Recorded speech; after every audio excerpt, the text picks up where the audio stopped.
Hi అండి, నమస్తే అందరికీ శుభోదయం. అండ్ ఈరోజు నా 20% ఫిజికల్ యాక్టివిటీ సూపర్గా కంప్లీట్ అయింది. అండ్ 80% జీవన విధానం మీద మనం ఎప్పుడైతే ఫోకస్ పెడతామో హ్యాపీగా హెల్తీగా లైఫ్ టైం ఉండొచ్చు. అండ్ ఈరోజు టైం అండ్ మనీ ఈ రెండిటి గురించి ఒక చిన్న మాట తెలుసుకుందాం. మనం ఒక స్థాయి వరకు మాత్రమే డబ్బుల గురించి ఆలోచించాలి. అది మన అవసరాలు తీరుతున్నాయి అన్నంత వరకు మాత్రమే డబ్బుల గురించి ఆలోచిస్తాం. ఆ తర్వాత టైం గురించి ఆలోచించాలి.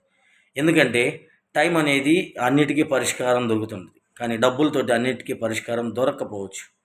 ఎందుకంటే ఒక స్థాయి తర్వాత మనం ఎవరన్నా అడిగితే డబ్బులు ఇవ్వగలుగుతాం కానీ మన టైం ఇవ్వలేము.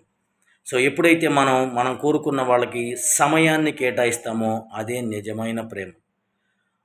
ఒక ₹1,00,000 ఇవ్వగలిగే ఓపిక ఉండొచ్చు కానీ ఒక రోజుని మాత్రం మనం ఇంకొకళ్ళ కోసం కేటాయించే అవకాశం మనం కోల్పోతాం. సో ఆల్ ది బెస్ట్ అందరికీ. Time is more important than money. Thank you.